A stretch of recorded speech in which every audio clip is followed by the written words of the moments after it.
Right, hey guys, and welcome back to the Crawl Room. We're here once again in this wonderful ranty room for all things Formula One. And what could be said about the Singapore Grand Prix this weekend? It was a little bit meh, wasn't it? It was okay, but it wasn't anything special. Probably a 4 out of 10 from me. Probably being generous by a point there as well, to be honest. But it was okay. There wasn't really any major dramas or excitement. And then the exciting and things that actually happened we didn't see until after the race because they didn't bother showing it live. Alonso putting some stunning moves in to get back through the field after his slow pit stop. So yeah, there was some good interesting things that happened during the race, but we didn't see much of it, and the race was just rather processional, and we were too busy bothered about, oh, will Lando Norris overtake Max Verstappen? Well, of course he won't, because Lando's useless. So if you've never seen this series before, I award the drivers out a maximum of 10 points based on their overall race weekend's performance, and I go all the way down to 0 if they have a particularly bad one. Take a look out for bonus points. They're sometimes enough for some drivers to do something extra special during the race, and on the rare occasion I do award minus points to those drivers who do something extra special, but for all the wrong reasons. Let's take a look at the current Crawl Room standings then going into this episode. It's on the screen now for you to take a look at. Have a look and see where your favourite driver currently is, and based on how well they did this race, can you see them going up? Can you see them going down? A lot to play for this race weekend. George Russell really doing well on the standings at the moment, and I think after this weekend score he'll only extend his gap further, but we'll wait and see. A disqualified pile that is quickly mounting. There's a couple of drivers on final warnings as well, so no more of the weeks from them. They will just be disqualified. Yeah, still a lot to play for in this championship, it must be said, but we have got a breakaway contender at the moment for the overall winner this season. So yeah, let's see if anyone can catch George or the Russell up, but as I said, based on this weekend, I very much doubt that will happen. We'll take a look at the current team's standings as well then, shall we? We may as well while we'll take a look. Of course, this is scored cumulatively of what the drivers are awarded throughout each weekend by myself, and then I can manipulate it independently, as you can see there. There's a couple of bonus points to be added on and a few minus points to be deducted at the end of the season. All that will come in Abu Dhabi, where the final pecking order will be revealed. So just take into account the couple of bonus points on the screen and a couple of minus points. When I say a couple of minus points, you know that those teams are going to drastically tumble to the back, but that's life and that's racing, isn't it? But yeah, there's certainly a lot to play for in the team standings. Sauber out on top at the moment, but we'll see if they can be caught as the race and the seasons progress. So without further ado then, we shall kick things off with the race winner then, shall we? We may as well, haven't we? George of the Russell, watch out for that win. Well, there's nothing can be said really, is there? There's not much to talk about. A stunning lap in qualifying. His first lap in Q3 was enough to take pole, and then just to make sure, he made sure his second lap was 7 thousandths quicker. Not that he needed that, everyone else couldn't go faster than their first initial lap times, and he lined up in pole position. A great effort, a fantastic effort in fact, that was really good. Considering he had the little hiccup and upset in free practice 2, where he had a slight bump into the wall and ended his session early there.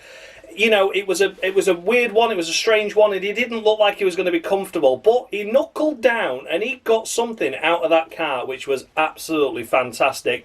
The race itself then, of course, apart from the pit stop window where he didn't quite lead for a few laps there, he was always in command. He got almost an 8-second gap to Verstappen before the first round of pit stops. Then Verstappen and co pitted earlier than himself, so that gap went down to around 4. Max at one point got to within like 2.8, 2.9 seconds of him, but then Max started falling away with his gear syncing issues, where the car was pushing forward, pushing on in the braking zones, and of course he had much older tyres than the cars around him as well, so failed away due to that as well. George Russell just led the race from the front, dictated the pace, and bloody went for it, and he did an incredible job. Like I say, it's just full of praise. It is just full of praise. I'm going to take that bump in free practice out of the equation because it didn't cost him really much this weekend at all, to be honest with you. You could have said it cost him the long run that he should have had in free practice too, but in the end it didn't matter because there was another red flag anyway for Lawson.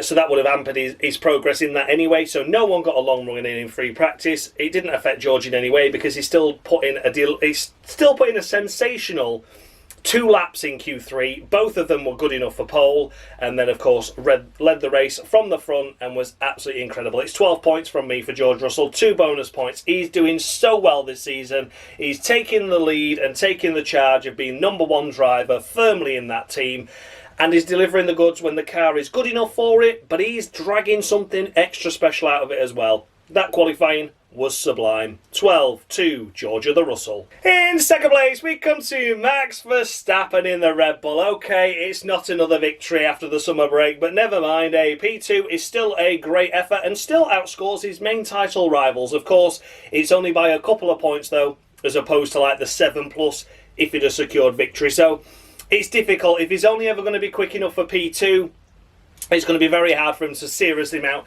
a title challenge on the rivals around him, such as those pesky McLarens. But it is what it is. It's the car he's been given, and he has driven really well with it, qualifying himself in P2. A mighty effort to get ahead of the two McLarens, as always. We know about those. And then in the race itself, he was only ever looking comfortable enough for second. At one stage, it looked like Lando was going to get the better of him, but Max was able to hold off. And to be fair to Norris, he was already going to outscore his teammate by a couple of points. Okay, he would have liked more, but he wasn't going to do anything overly stupid on Max because it was only ever going to punish himself for that. You know, taking Max out of the equation makes no difference to Lando's championship in theory. He's trying to go for the number 1 spot. So Lando was a little bit more reluctant to do a half-hearted move, but if it was fully on, he would have gone for it, but he never had that opportunity. Max drove sublimely well. We saw a couple of lock-ups and a couple of running wide moments as he was trying to get on top of this gear sync issue, which was pushing the car on in the braking zones, which must be really hard to comprehend and to deal with, especially at a street circuit where it's 90% walls that are going around the corners. You've not got many runoff areas, you've not got anywhere to like rectify an issue, and he had an almost into the wall moment, but was able to rectify it. That's when the problems started, and of course was dealing with a couple of flat spots then as well on those front tyres after that front lock-up. So yeah, he drove really well, did Max, considering the issues he had with the car, especially in the closing stages, and he held off from Lando Norris as well to secure P2, which was looking like he wasn't going to beat George today. He really wasn't. He was in a class of his own, was George, and Max had to settle for second and did just that. A perfect 10 to Max Verstappen this weekend. Did a solid job with the car he was given. It's not the fastest car by a country mile. We know it isn't. I think Max has found more in it than what Red Bull have, to be fair. I think Max has learned to work around for the car. Maybe his drivability has improved a little bit, but not by massive amounts.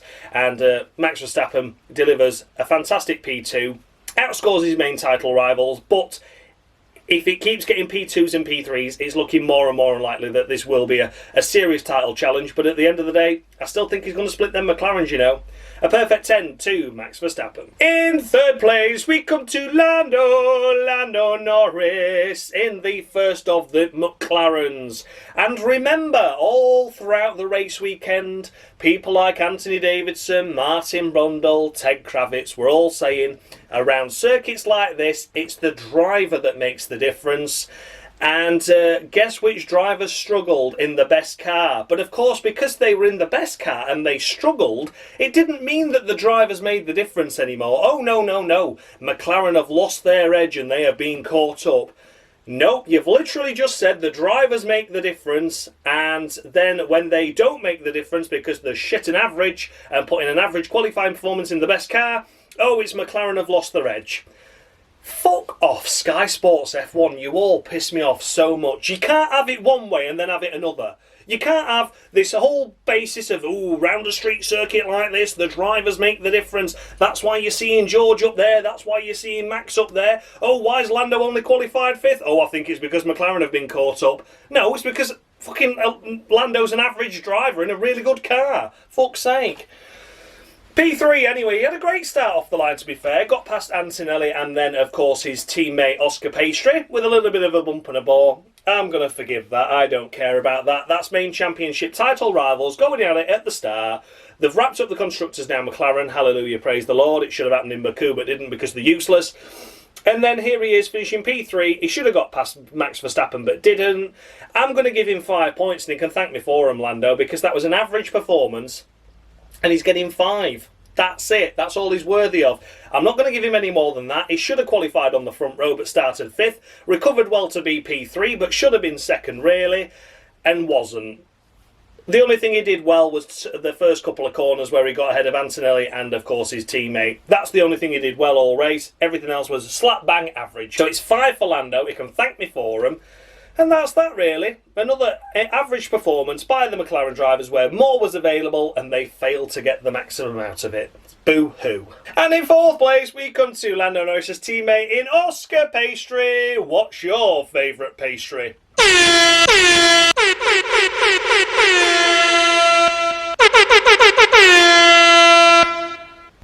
I never completed a full season in F1. I just jumped from test driver to race driver roles depending on how useless the other drivers were doing or whether they'd run out of money. Unfortunately, I was never far behind them in both aspects either.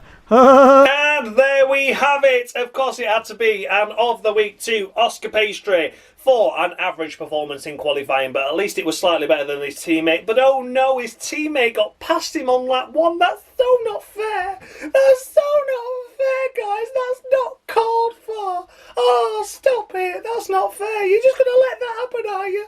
You're just going to let that happen?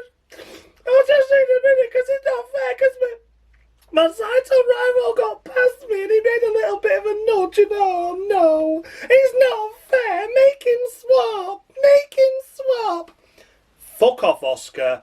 Fuck off. I am not having that at all. I don't care. I know McLaren have been inconsistent this year with their rulings on what's fair, what's not, slow pit stops, give the positions back, etc. blah blah blah. But this is a fucking title fight, mate. This is a title fight. It wouldn't have fucking lasted between Senna and Prost, would it? Deliberately crashing into each other. It was a slight little bump. Get over your fucking self and go charging through. Lando had the pace this weekend. You didn't. That's your fault. That's your fault. You didn't cover the inside. You should have done. It was a slight bump. Fucking get over it. Stop crying. So yeah, Oscar, what a fucking knob this weekend. Gets himself another of the week, of course.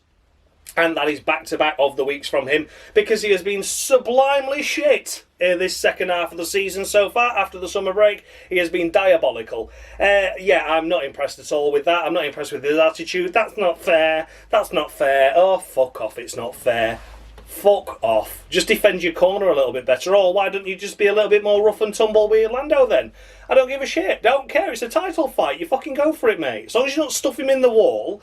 I'm massively against that, especially between teammates. But, you know, it happens sometimes. But it was a fair move that Lando made. That no investigation necessary by the stewards. Well, they did put in an investigation, but no penalty. And McLaren were like, yeah, just fucking get on with it, you silly sausage. So, yeah, not impressed. Not impressed by Oscar at all this weekend. Moaning and bitching on the radio like, oh, just swap it back. Swap it back. It's not fair, guys. Not fair. And then they were trying to congratulate and like, oh yeah, well done on the Constructors' Championship and all this lot over the team radio. Zach Brown comes over to thank Oscar for his efforts and he unplugs the radio. So yeah, fucking mangy bastard. So yeah, Oscar Piastri really pissed me off this weekend. Not having it. Not having it. It's called a title fight, Oscar. Buck your ideas up, grow some fucking testicles and go for it. That's what you need. That's what you need, mate. Some fucking gonads. Go for it. Borrow Isaacs from Japan, where his fucking balls were hurting him after he'd not been strapped in car properly and seatbelts had failed. Fucking grab some more fucking Isaac Ajar's balls and have a go for this title, fuck's sake. It's the most mamby-pamby fucking title fight we've ever had in history. Oh no, after you. Oh no, after you. After you, hon. Oh no, after you. Oh, he didn't let me through, hon. Hon, it's not fair. Fuck off. So, Oscar Pastry, it is a sack on Yamamoto of the week to him. I was not impressed with that at all. Next up, we come to Andrea Kimi Antonelli in the second of the Mercedes, of course. He's on a final warning. Antonelli's had a dismal season so far, especially compared to his teammate as well. But a top 5 finish is okay. Put a good move on the clerk towards the end of the race there, and was, to be fair, lucky that Hamilton had his braking issues, because I think Hamilton would have come knocking and got past him as well. Of course, he's not as good as his teammate, didn't qualify as well, didn't race as well. And he's not on the podium when his teammate wins. He's getting 7. He's getting 7 from me. I'm not going to be overly critical or harsh with him, but at the same time, it wasn't nowhere near as good as Russell, and I gave him 12. And I think that deserves 5 points less than his teammate because it was an average performance. Well, slightly above average, I would say. He was able to finish ahead of the 2 Ferraris, of course. But yeah, other than that, nothing really special or spectacular. 7 to Antonelli. Securing 6th place, we come to La la, oh sacre bleu, sha la la la la. Yeah, this is Ferrari now for the rest of the season, isn't it? Even poor Charles Leclerc can't keep his upbeat, monotone voice anymore. He can't even be slightly hopeful with what's to come for this Ferrari squad. He's like, yeah, we've got no more updates. We've just got track-specific alterations such as rear wing, front wing, floors, etc. But that's not an update. That's just what we need for that particular circuit. This is where we're going to be for the rest of the season now. And you're like, oh, for fuck's sake, what a dismal way to go. It's absolutely crazy, isn't it? So yeah, Ferrari, I had high hopes this season that Ferrari were going to close that gap, and I thought it was going to be a nice title fight between the McLarens and the Red Bull and the Ferrari. Ferrari have really dropped the ball this season. They really have. This was their ideal opportunity to score big and do really well in both drivers and constructors, but they've just not delivered a car good enough. Leclerc here finishing sixth, lucky to finish sixth really. His teammate, of course, had his brake issues towards the end of the race. But yeah, I'm giving 6.5. 6.5 to Leclerc. It's not his fault. This is just where he's been given. But drivers that have not necessarily got the car have done a little bit more this weekend. He has failed to do really anything. He's just delivered the result expected of him. But I expect more from Charles. 6.5 to Shalala. Next up, we come to Fernando Alonso in the first of the Aston Martins. What could be said for Alonso's race overall? I think it was bloody impressive, to be fair. Well done to Fernando for this weekend. Okay, a little bit of moaning, a little bit of frustration coming through on the team radio at times. We didn't hear all of the radio transactions in the race, but there was quite a lot of moaning from him. But I'm going to let that slide because he was absolutely furious that his pit stop was slow and he was hampered. It looked like at one stage he was going to be outside the points. But thankfully, Alonso put in some mighty overtakes, put some good overtakes in, did some clean laps, good racing laps, and delivered a fantastic P7 finish. Of course, crossed the line in P8, just a few tenths behind a failing Lewis Hamilton, who had his brakes were totally shot by the end. But of course, a 5-second time penalty for track limits for Hamilton drops in behind Alonso, and Alonso is promoted to P7, which I think is a fair way to do it, I would say. It's not, of course, Hamilton's fault why he had to cut the corners and stuff, but at the same time, I can understand Alonso's frustration because without him cutting the corners, Alonso would have been ahead. So, you know, it's one of those, isn't it? It's a tricky situation, but I think this is the fair way to go about it. Fernando Alonso for me this weekend once again has been fantastic. His teammate bimbling around at the back as per the norm. Him getting himself into Q3, putting a good effort in and being the best of the B category teams, which is absolutely fantastic for their championship concerns. And, you know, 6 points on the board, a great effort, a real great effort. So for me, it's a perfect 10 for Alonso. Yeah, the moaning, it was getting to me a little bit, especially when I was hearing it after the race. But if it had been happening in the race, I'd have been more annoyed. Watching it back in retrospect, I don't really mind, to be honest, because you can understand the frustration. A 9.2 second stop, it should have been 3 seconds as an absolute maximum. 6.2 seconds stop lost in that pit stop, which could have easily cost him points. So yeah, did some good overtakes on Hadjar. Did a good overtake on Behrman as well, didn't he? Which was a decent one, and overtook quite a few of the cars that had not yet stopped, such as like Carlos Sainz, which was crucial for him to be able to mount an attack and break away from the rest of the field that were attacking him for those final points paying positions. So yeah, well done Alonso, a perfect 10 to you. Then of course we do come to Lewis Hamilton in the second of the Ferraris. What a shame to talk about him in P8 when realistically he should have been finishing P5 this race. He was mounting an attack on Antonelli on the soft tyres. He'd gone for a 2-stop because he could, because the gap between the B teams was massive. It was like over 50 seconds at one point to the next car.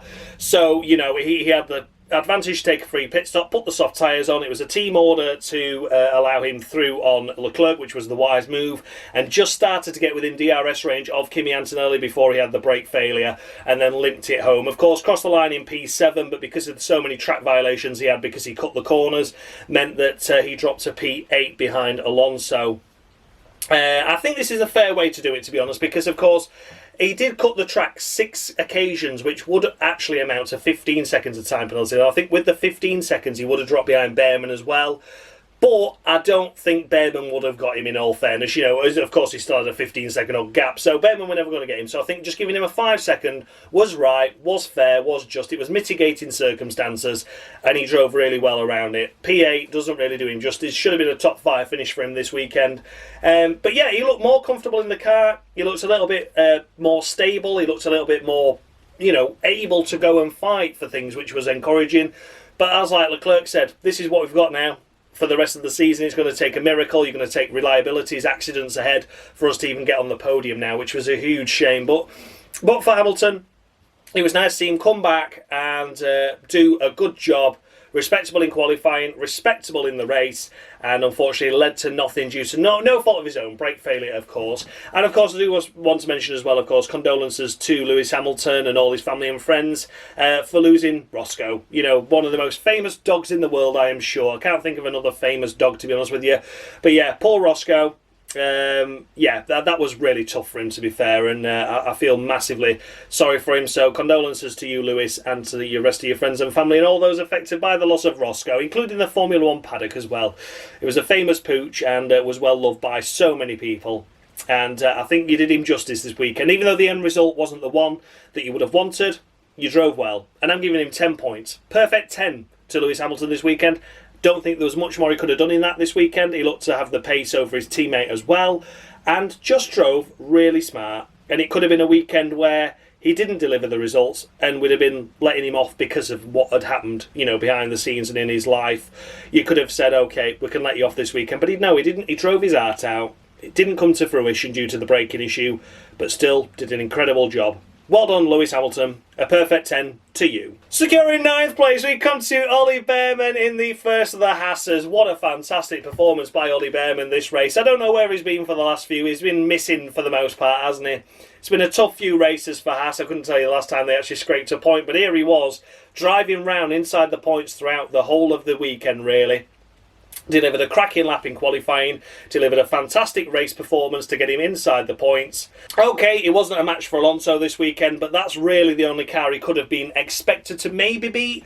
But then as the race unfolded, it was clear that he was fighting the likes of Hadjar and Sainz as well, of course, that was coming through. There was Tsunoda in that battle as well. And he delivered a really good result and was able to fight off some cars that should have maybe been ahead of him. But no, great result there. P9. After qualifying himself inside the top 10 as well. A fantastic achievement. Fair play to Ollie Behrman for that. And it's a perfect 10 to him as well. Cannot get no less than that. It's a perfect 10 for a great performance. Didn't put a wheel wrong all weekend. Drove really smart, really clever. And deserved those couple of points, as did Haas. Perfect 10 to Ollie Behrman. And securing the final points paying position, we come to Carlos Sainz. Smooth operator. Smooth operator it was indeed. Unfortunately for Carlos Sainz, he's disqualified on the Crawl Room Series and has been just before he got that podium in Baku. How unlucky. But what can be said for this race? Scoring P10 after starting at the back of the grid due to getting disqualified for the rear wings being slightly out of plumb or whatever. I don't know if they were too big, too wide, or just not slightly centred correctly, but either way, chucked out of qualifying both Williams cars. So he started at the back of the grid, which is obviously a big detriment. The fact that there was no safety cars, no yellow flags really, there was nothing that intervened that enabled Carlos to get here gifted. He had to fight for every position, and to get himself into that final points paying position is absolutely fantastic. From the back of the grid to points in the only way that they could, which was a strategy and Carlos Sainz's actual overtaking and on-track performance. That is fantastic. So yeah, rejuvenated, I am sure, after his podium, and delivered a points paying position here, which I think was looking virtually impossible after they got disqualified out of qualifying. So yeah, fantastic performance for Carlos this weekend. Disqualified anywhere in the series, so I can't score him any points. But if I were to score him points, I'd definitely be giving him a 9, I would say. 9 out of 10 for that one. Qualifying before the disqualification, he should have maybe snuck into Q3, but doesn't really matter anyway because they were slammed to the back of the grid. So yeah, Carlos this weekend for me, another fantastic performance from him. Can't expect anything more than that from the back of the grid. But sadly, can't score him points because he's already disqualified. Just outside the points and finishing in P11, we come to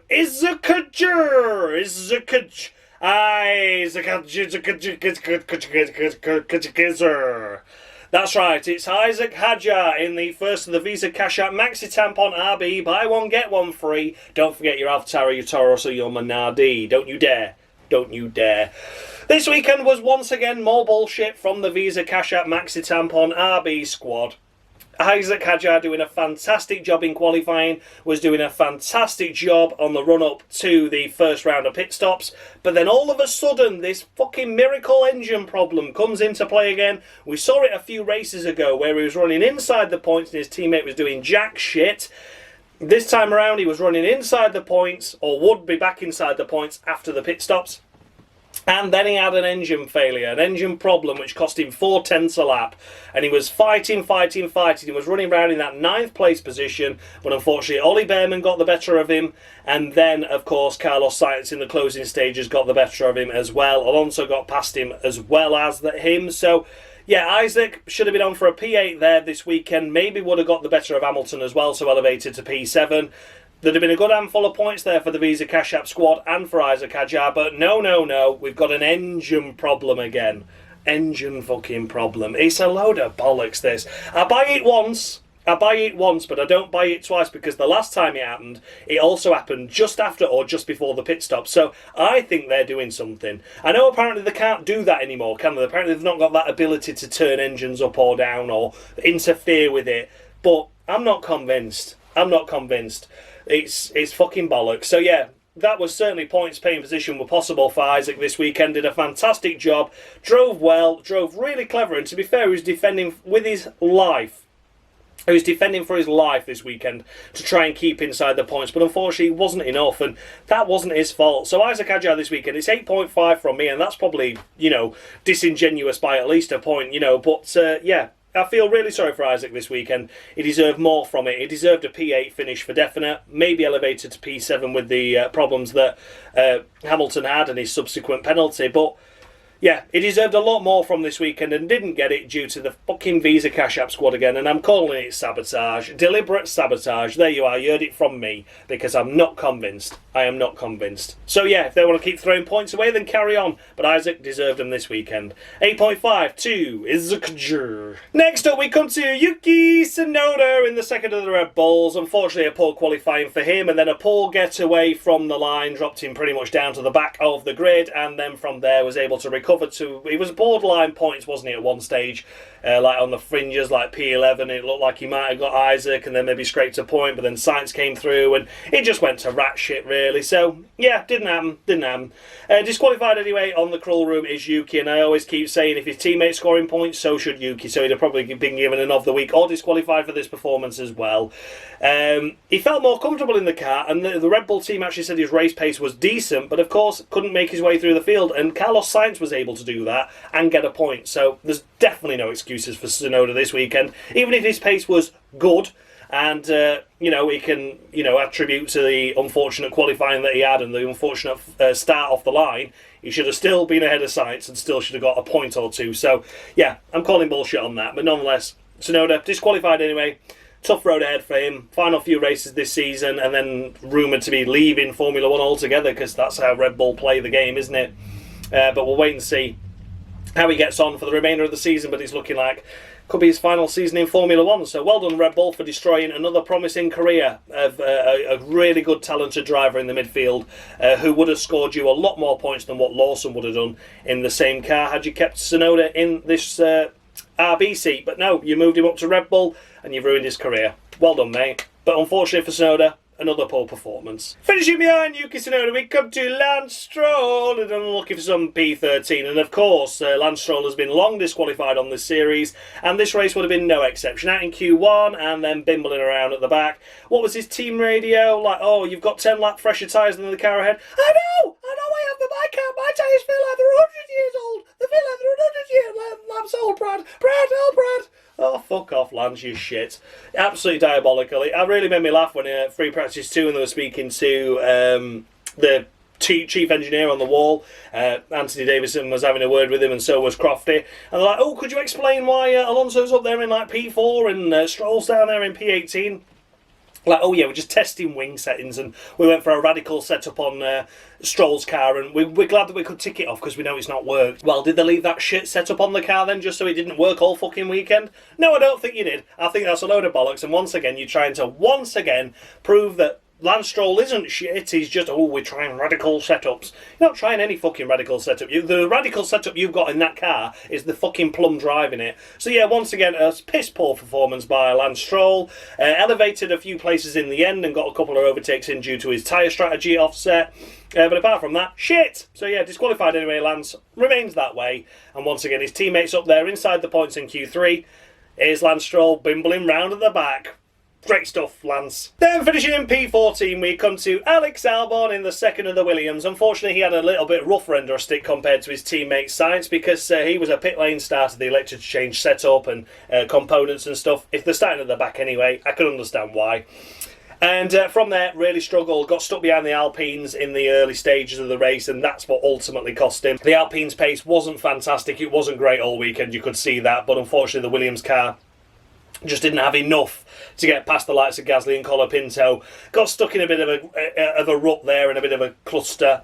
And then in the end, P14 was the best he could muster up. So a tough day at the office. He qualified himself in Q2. It was P12 and P13 for the Williams, weren't it? But then obviously demoted to the back and then a pit lane start. So can't be overly critical of Alex this weekend, but maybe could have had a couple more places out of it. I think points was unlikely for the pair of them, to be honest, once they were starting at the back. But maybe somewhere around P12, and then if there were any penalties ahead or a collision ahead, could have looked himself into the points. But as it were, it didn't matter anyway. And it's a solid 6 to Albon this weekend for me, for him. Solid job all weekend. Nothing special or spectacular. And his main sticking point was the pit lane start, stuck behind both Alpines. And struggled from there. But it is what it is. It was an unfortunate disqualification in qualifying that cost him. So yeah, ultimately a point or two would have been possible had they started where they qualified. But it wasn't to be on this occasion. 6 to Alex Albon. Next up we come to Liam Lawson in the second of the Visa Cash App Maxi Tampon RBs. What could be said about his weekend other than crashing in free practice 2, crashing in free practice 3, and then just doing a shit job in qualifying and a shit job in the race. But, you know, at least his teammate didn't score points either the way. It was the car this weekend. Fucking bollocks. Liam Lawson, absolutely shite. Another awful performance from him. Disqualified on this series and was the first to be disqualified on the Crawl Room this season, which is an impressive effort to beat Lance, to be fair. But this is why he has, because this is what we've seen of him most of the season, doing absolutely nothing throughout all of it, which is a huge shame. I expected more from him. Didn't expect him to do this bad, to be honest, but my God, he's struggled, hasn't he? He's been in struggle town for a lot of the races this season. A couple of good performances isn't going to keep that Red Bull seat warm for him, is it?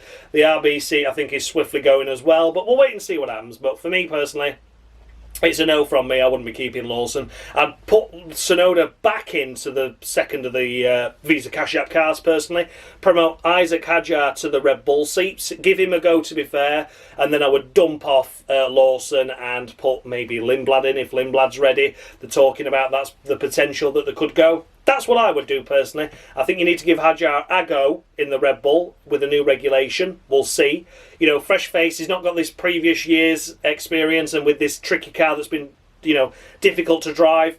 So I think that's what I would do if I was Red Bull. But knowing us, we'll dump Tsunoda, who's proven to be a solid midfield driver, just because he's not been performing at Red Bull. We'll keep Lawson because he's not been performing in the Visa Cash App car. We'll promote Isaac and then have Lindblad alongside, and it'll just not make sense because, you know, you got a rookie and then Lawson who hasn't got a fucking clue. So that's just what my thoughts are anyway. But yeah, Lawson, shit as always. And that's that. Next up in 16th place, we come to Franco Colapinto in the first of the Alpines. And do you know what? To be fair for Colapinto this weekend, I could look at him and go, do you know what? You've done a respectable job. The car was absolutely diabolical this weekend. It wasn't Q3 worthy. It wasn't Q2 worthy, to be fair. But Colapinto dragged the most out of it he could, out-qualified his teammate, which is a good effort, and then out-raced his teammate all race long. And at one stage was as high as 12th. Okay, he was an early stopper, so then the tyre life came into play, and then these ones that went for the soft tyres towards the end came through. And then that's why he dropped down to 16th, which was a shame. It was unfortunate, that. And again, it was good battles and racing that was happening that we didn't see on telly, because you don't need to see that, you just need to watch the boring bits. But yeah, it was a shame. It was a shame to see Colapinto slip down to 16th, but I think there were signs there of a good race overall. You know, he was never going to hang on to the positions forever and a day. It'd be nice to see him a couple of places higher than he actually finished. You know, but he was running around in 12th, and I was like going, go on, Colapinto, you're actually having a solid race there. But, unfortunately, tumbled down. 16th it is, but at least the main objectives were complete. Ahead of his teammate in qualifying, ahead of his teammate in the race.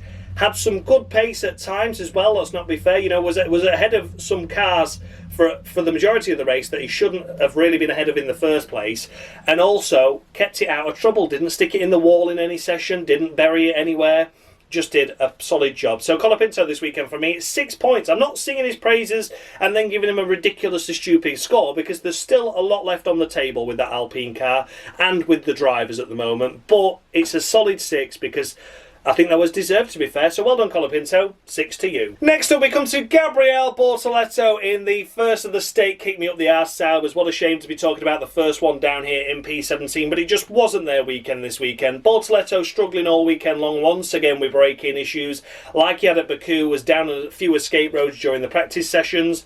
Qualifying, unfortunately, didn't quite get his lap together and was slightly hampered by the yellow flags for Gasly's breaking down car, and qualified 16th. The race itself, he picked up a little bit of front wing damage at the start of the race, which hampered his whole race progress. We then had the pit stop, and they had to go for the front wing change, unfortunately, because the front end plate was flapping about by that stage, and that cost him 12 seconds of race time there, and nearly cost Max Verstappen as well, because the bloody tyre went running off, didn't it? And one of the mechanics had to come out and grab it, which was very lucky that they spotted that tyre running away. But yeah, that was lucky.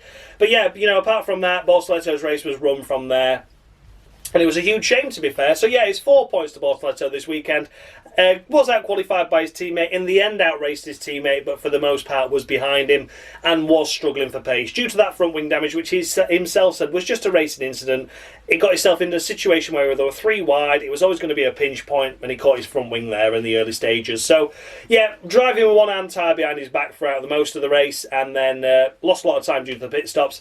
Couldn't do anything from there. 4 to Gabby Bortoleto. And then we come to the second of the Hassers in Esti Bestie Ocon. Esti Bestie to you. Ain't like Esti Bestie Ocon.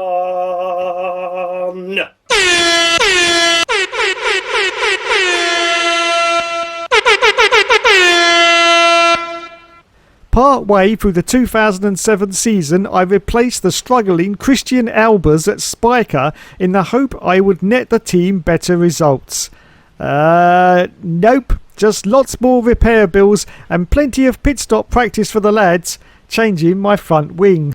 And there we have it. Esti Bestie gets a Sakon Yamamoto of the week for his poor performance. Out in Q1, his teammates up there in Q3, and then, of course, bimbling round at the back. Okay, he said he got a problem with the brakes. The team were trying to tell him that it was him and it was his fault. He was doing something weird with the brake pedal, apparently, and was trying something different, and it didn't work, so that's why the brake pedal was feeling a bit useless and like it was fading away. But yeah, nonetheless, he was round at the back, couldn't do anything, didn't make any progress through the field. You can say a poor qualifying, okay, but he can do something in the race. Look at what Sainz did. Ocon did absolutely nothing. The pace of the car this weekend, I think, Behrman, to be fair, got a little bit extra out of it than what it should have been able to do, but had Ocon finished in around that 12th, 13th place area, I'd have said that's a respectable effort, that's where the pace is. Probably giving him a 5 or a 6, but bimbling down here at the back and not finishing ahead of anyone really notable is a big disappointment. So it has to be an of the week to Esti Bestie. His teammates in the points, he's P nowhere. We can start with the Haas rivalry now, because Behrman's been better than Ocon for a good number of races this season now, and Ocon's going to start to spit the dummy out. So get ready, lads, because there's going to be fireworks at Haas. We're going to see more contact between the pair of them when they are able to come together. But for now, Behrman's up there in the distance. Ocon struggling to get out of Q1. It's Sakon Yamamoto of the week to him. Next up, we come to Pierre Gasly in the second of the Alpines. What a pole performance by Gasly this weekend. Pit lane starter in the end after qualifying last anyway, due to whatever mechanical issue happened in qualifying. They changed a load of components. Pit lane start didn't matter, then bimbled round at the back throughout the most part. The only exciting thing he did all race was slightly tag the wall, and I thought, well, what's the point in that, Gasly? Why are we driving balls to the wall over P17 at the time? Yeah, absolutely crazy. Here he is, P19. There's nothing much can say about it. He escapes an of the week by this much. I think that's harsh to give an Alpine an of the week when it's a shit car anyway, and it broke down in qualifying, and he had to start from the pit lane as a result of that breakdown. So a little bit generous in that, but it's 2 points, and he can thank me for them.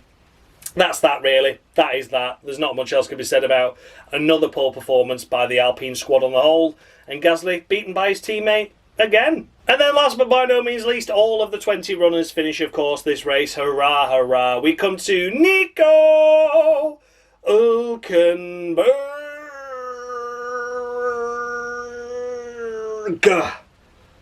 Oh, needed that. Here we are, Nico Hülkenberg, the last of the runners, and that's a shame. After qualifying himself in P11, shame he just missed out by less than a tenth of a second to get into that Q3 appearance. But even so, he was running around in P11 in the early stages of the race. Stopped later on, but he didn't work out well for him at all because he was ended up then stuck behind the likes of Colapinto and Tsunoda and got stuck. Just got stuck behind them.